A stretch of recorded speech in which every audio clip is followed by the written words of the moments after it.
ভয়াবহ আগুনে পড়ল হযরত শাহজালাল আন্তর্জাতিক বিমানবন্দরের কার্গো ভিলেজ।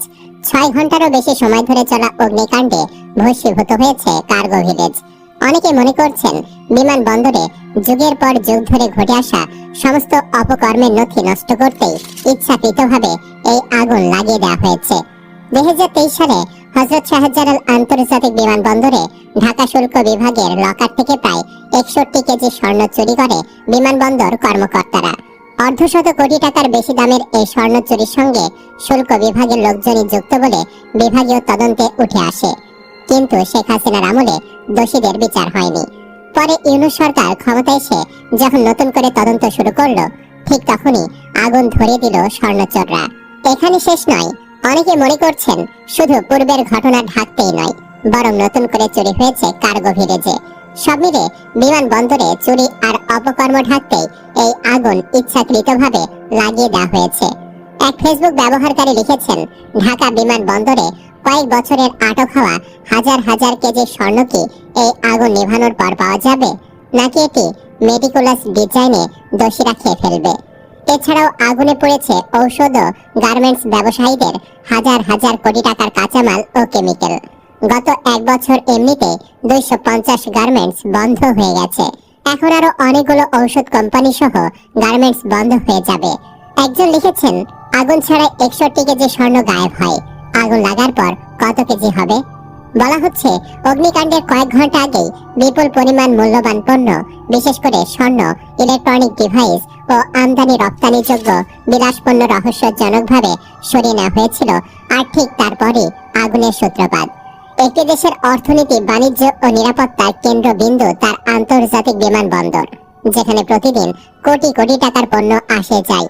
সেখানকার নিরাপত্তা ব্যবস্থায় সামান্য ফাঁকও রাষ্ট্রীয় আস্থার জন্য হুমকি হয়ে দাঁড়ায়। কিন্তু হযরত শাহজালাল আন্তর্জাতিক বিমানবন্দরের কার্গো গোদামে ঘটে যাওয়া সাম্প্রতিক অগ্নিকাণ্ড যেন সেই আস্থার মূল ভিত্তিকে নাড়িয়ে দিয়েছে। ফায়ার সার্ভিস, সেনা, বিমান বাহিনী ও স্বেচ্ছাসেবকদের 6 ঘন্টার চেষ্টায় আগুন নিয়ন্ত্রণে আনলেও তখন পর্যন্ত কোটি কোটি টাকার ক্ষয়ক্ষতি হয় আর হারিয়ে যায় বহু গুরুত্বপূর্ণ কাগজপত্র ও পণ্যের রেকর্ড। তবে সূত্র আরো জানায় যে ইচ্ছে করে আগুন বাড়তে দেওয়া হয়েছে। এই ঘটনা শুরু থেকে প্রশ্ন, এটি কি কেবল একটি দুর্ঘটনা, নাকি সুচিন্তিত ষড়যন্ত্রের অংশ? এয়ারপোর্টের মতো স্পর্শকাতর স্থানে আগুন দুর্ঘটনা বশত লাগতেই পারে, তবে আগুন নিয়ন্ত্রণের তৎপরতা কেন ছিল না? তথ্য অনুযায়ী আগুনের আগে পণ্য স্থানান্তরের, অর্থাৎ আসল মালিক নয় একটি বিশেষ দলে লুটপাট করে পণ্য সরিয়ে নেওয়ার ঘটনা কি প্রমাণ গায়েব করা পূর্ব পরিকল্পনার ইঙ্গিত নয়? এই ঘটনায় বিমানবন্দরের কিছু কাস্টমস কর্মকর্তা, সিভিল এভিয়েশন কর্মচারী ও স্কাই ক্যাপিটাল এয়ারলাইন্সের প্রভাবশালী মহল জড়িত রয়েছে বলে নিশ্চিতভাবে নাম পরিচয় যাচাই বাছাই করা সম্ভব হয়নি। স্পষ্ট তথ্য অনুযায়ী কার্গো ইয়ার্ডে অবৈধ পণ্য ও অনিয়মের নথি নষ্ট করার উদ্দেশ্যে আগুন লাগানো হয়।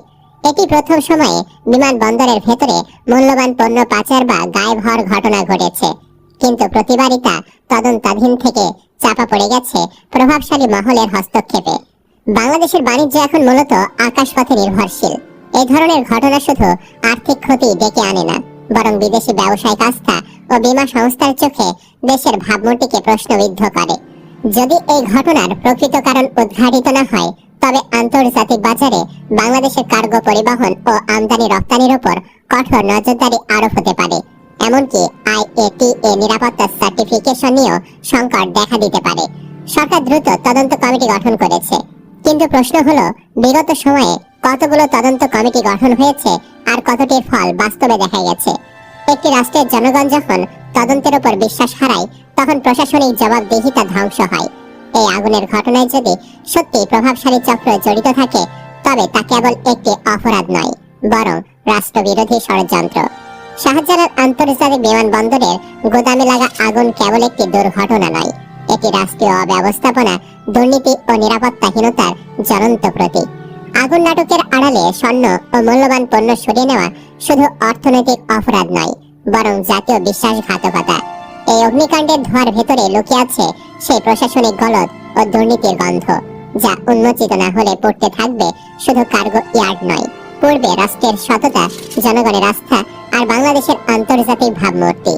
ইউনূসের সাহস থাকলে চ্যালেঞ্জ নিয়ে বলছি, আন্তর্জাতিক এভিয়েশন সংস্থার তদন্ত দলের সহায়তা নিক, তাহলেই তো সবকিছু পানির মতো পরিষ্কার হয়ে যাবে। অনেকে আবার মনে করছেন বাংলাদেশের প্রতিটা রন্ধে রন্ধে রয়ে গেছে হাসিনার বসিয়ে রাখা দোসররা। তারা এর আগে সচিবালয়ে ইচ্ছাকৃত আগুন ধরিয়ে সমস্ত দুর্নীতির তথ্য মুছে ফেলেছে, আর এবার বিমানবন্দরে আগুন দিয়ে মুছে ফেলা হলো চুরির তথ্য। এটা কখনোই দুর্ঘটনা নয়। উল্লেখ্য, 2023 সালে হাসিনা লোকজনের স্বর্ণ চুরির ঘটনা দেশব্যাপী আলোচনার জন্ম দেয়। এরপর তদন্তের মাধ্যমে বড় কর্মকর্তাদের বাঁচিয়ে ছোট পদে থাকা 3 জনকে ফাঁসিয়ে দেওয়া হয়। তবে ছোট পদে থাকা 3 জন কর্মী বিমানবন্দরের মতো সুরক্ষিত এলাকার গোদাম থেকে বিপুল পরিমাণ স্বর্ণ সরিয়ে নিল, কেউ টের পেল না। এই নিয়ে অনেকটা বিস্ময় তৈরি হয় বিমানবন্দর সংশ্লিষ্টদের মধ্যে। এর সঙ্গে ভেতরে বাহিরের আর কেউ যুক্ত আছে কিনা সে প্রশ্নও সামনে আসে, কিন্তু কাজের কাজ কিছু হয়নি। গোয়েন্দা পুলিশের একটি সূত্র জানায়, এর সঙ্গে ঊর্ধ্বতন কারো কারো যুক্ততা থাকতে পারে বলে আজ করা যাচ্ছিল। এজন্য কয়েকজন ঊর্ধ্বতন কর্মকর্তাকে জিজ্ঞাসাবাদ করা হয়। এর পরপরই এ সংক্রান্ত ফৌজদারি মামলাটি ডিবি থেকে পিআইবিতে স্থানান্তরিত হয়। এরপর তদন্তের উল্লেখযোগ্য কোনো অগ্রগতি ছিল না। এরপর 2025 এপ্রিলে শাহজালাল আন্তর্জাতিক বিমানবন্দরে কাস্টমসের গোদাম থেকে 61 কেজি সোনা চুরির মামলার দায়িত্ব পুলিশ ব্যুরো অফ ইনভেস্টিগেশন থেকে দুর্নীতি দমন কমিশনে হস্তান্তর করা হয়।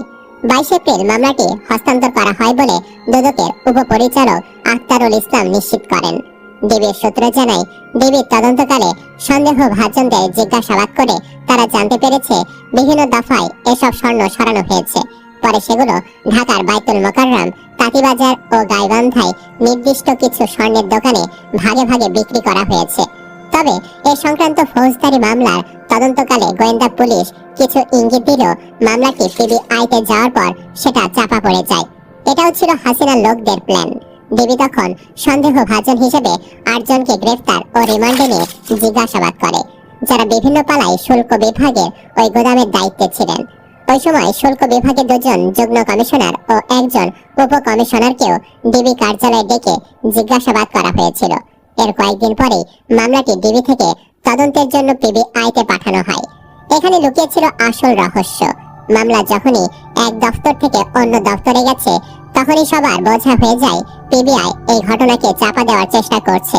এরপর দুদক বুঝতে পারে পিবিআই এই ঘটনাকে ধামাচাপা দিয়ে দেবে। তখনই মামলা পিবিআই থেকে দুদকে হস্তান্তর করা হয়। আর যখনই দুদক দোষীদের ধরতে কাজ চালাচ্ছিল, তখনই আগুন দেওয়া হলো কার্গো ভিলেজে। অথচ শুরুতে ডিবি খুবই দারুণভাবে কাজ করছিল।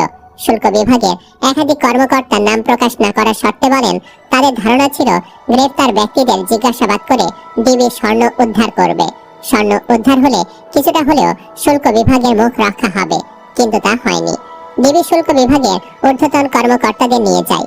2 জন যুগ্ম কমিশনার ও 1 জন উপকমিশনারকে ডেকে ডিবি কার্যালয় নিয়ে প্রায় 5 ঘন্টা আটকে রাখা হয়। তাদের কাছ থেকে লিখিত বক্তব্য নেওয়া হয়। তখন শুল্ক বিভাগের ঊর্ধ্বতন কর্মকর্তারা আশঙ্কা করেন এই ঘটনায় আসল জড়িতরা ধরা পড়ে যেতে পারেন। এরপর মামলাটি ডিবি থেকে সরানোর জন্য নানাভাবে তদবির করা হয়। সুপ্রিয় দর্শক, আপনার কি ধারণা, এটি কি আসলে দুর্ঘটনা নাকি ইচ্ছাকৃত ঘটনা? কমেন্ট বক্সে জানিয়ে দিন আপনার মতামত। ভিডিও ভালো লাগলে লাইক দিন এবং শেয়ার করুন। পরবর্তী আপডেটের জন্য আমাদের সাথেই থাকুন। ধন্যবাদ।